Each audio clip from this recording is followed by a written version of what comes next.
Now we move on to the next section where we're talking about Taylor and Francis, right? So can you tell us a little about Taylor and Francis and what is it about? So we are a company based in the UK, headquartered in the UK, pretty much spread across the globe. We are an academic publisher. What that means is we publish content products for the scholarly market. We are part of the Informer Group, which is a fairly large public listed company headquartered again in the UK.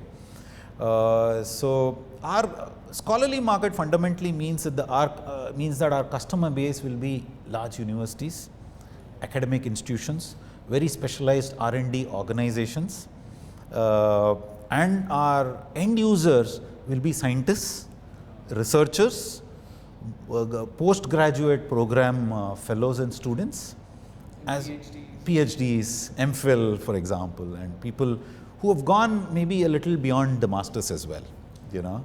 So if you kind of look at I didn't probably talk about it in publishing, if you kind of look at the publishing market, you got the first trade publishing, your magazines, your biographies, your fiction and stuff like that, right? That's that. Then you got the educational publishers who build content products, maybe a book, for based on a curriculum. For example, 8th standard Maharashtra board, you got a certain textbook curriculum built. So you build a product for that becomes education publisher. Then you've got these high-end knowledge workers, right, who are doing research and who use existing literature and research material. That's what you call as academic publishing. And that's where Taylor and Francis kind of sits as well. And I suppose that's a huge business in itself. Well, so we are the 4th largest in the world today. That just validates it. Yeah, very, very large. And we are the largest publisher of humanities and social sciences content. You mentioned about offline, you did mention that you got a lot of products, so you build products for your customers in soft skills, leadership, behavioral, and so on and so forth. So humanities and social sciences covers all this. We are the largest publisher of humanities and social sciences content in the world today. So we're fairly big in that. That is fairly big, absolutely. So what is life like at Taylor and Francis? So, you know, so we are 6,500 people now. So that means that we are geographically spread out. Life is actually very democratic. So what that means is that an employee at whatever level has a sense of ownership in this company. That makes it fun. People are responsible, are empowered to be themselves and deliver themselves, right? And of course, keeping in mind larger organizational goals, as well as be accountable for that.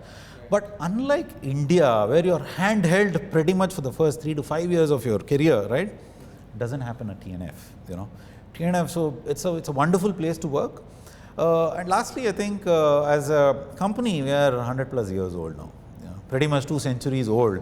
So that means that some of the business legacies, just the way we approach go-to-market and just the way we do business, still remain. So it's a combination of that legacy positive, as well as some of this independence that we have. That's really been the life at TNF. I think this is a classic example of diversity. I mean, you mentioned huge. We are a huge proponent of diversity. I don't know whether I mentioned I was part of the founding team to set up a captive for TNF in Bangalore. We've grown it to around 60-70 people now, technology captive.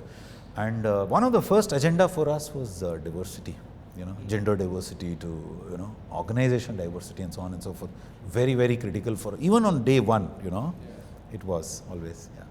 And I think for the business that you're running, it's an important component. Very much, yeah. Okay, so you said you've been one of the founding members of the organization.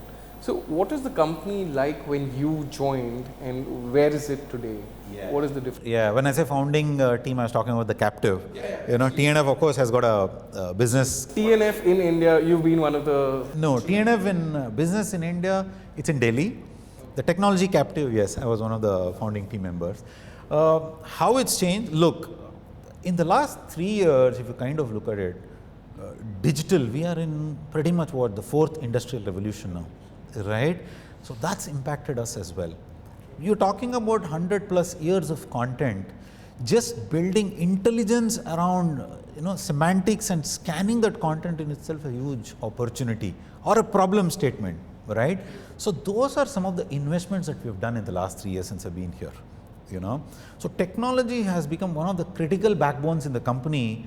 In the last 3 years, you know, the change has been massive. Some of the stuff that we do now is really up there, top notch, you know. So.